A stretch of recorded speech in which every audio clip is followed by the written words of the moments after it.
Okay, so now I'm going to be making somewhat of a conventional slash unconventional salad. I'm going to start off with some organic romaine, and I always, organic or not, I like to take and peel back some of these first layers.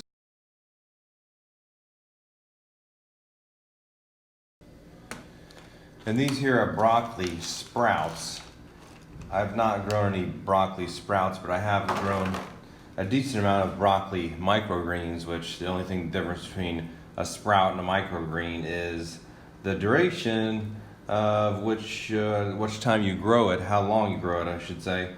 These are just a few days old. The microgreens are about 2 weeks. However, I will tell you that a Johns Hopkins University study revealed that broccoli sprouts that are even only 3 days old can have up to 50 times more phytonutrients as the mature broccoli head.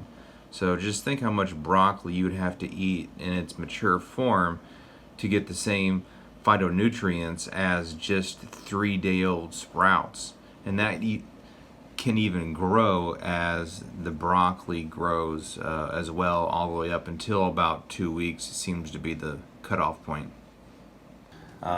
I'm not going to talk about any kind of cancer fighting potential they might have, but if you go online and do just a little bit of research on some of the new emerging science that is coming out, like broccoli compared to, like full grown broccoli compared to the microgreens or the sprouts, like the amount of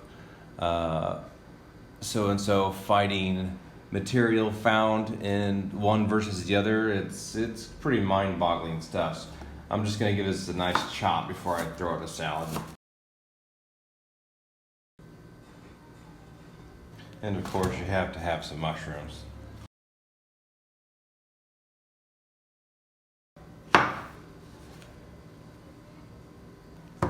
Cabbage, I like to add this for color and also for nutrients. Onions are an option. I like to have raw onions in a salad, but not too much. You can definitely overdo it. And some of you may know what this is and some may not. This actually grew in my grandparents' driveway slash side of the driveway when I was a kid, and I think it's still growing there today. It's known informally as pineapple weed. It tastes a little bit like pineapple.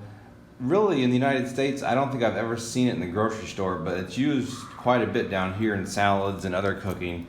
So we're going to put some of this in. And of course, cactus, lots of vitamins.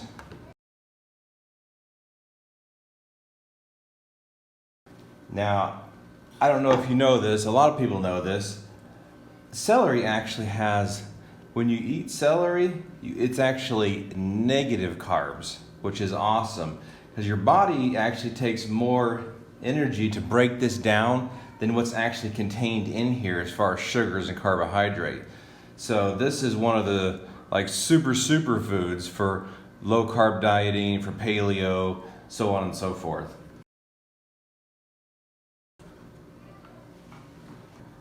And since I'm eating more of a paleo slash low carb type diet, I am going to add some shredded chicken, but this of course is just an option. You can add or not add this.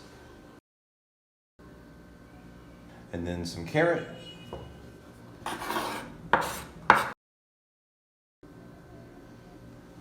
Now this big dude here, I don't know how to pronounce it in Spanish. It's like jicama or something. It's actually pronounced jicama. Something like that. Forget the name, I'll have to look it up. Anyway, I'll put it at the bottom of the screen. But this is actually in the legume family. It's no different than basically a green bean. It's in the same family. It's kind of like a water chestnut. They are pretty stout. But that really is the consistency and texture of like a water chestnut. but it's very good for you. They have tons of them at every supermarket down here, every farmer's market and so on. And who could go wrong with some nice cherry tomatoes? And as far as peppers are concerned, as far as green peppers, red peppers, yellow peppers, orange peppers, I like to stick with the red peppers, because if you look at the vitamin profile, these have the highest out of any bell pepper. I still like my jalapenos and various things that are not ripe, but this is the ripe format, and really, yeah, they cost a little bit more when they're ripe because it takes longer on the plant, but the vitamins are like 3, 4, 5 times the amount, something like that. Poblano peppers are my favorite peppers, really. They're a nice combination between the heat. I like spicy stuff, but jalapenos can get a little roasting sometimes, and bell peppers are really weak, pretty much non-existent on the heat. So poblano, depending upon how it's grown, they're really just about right. And another side note, I don't waste these seeds. You know, this is part of the plant. This is completely edible. So why would I want to get rid of this? This is all valuable, organic, beautiful stuff from the earth.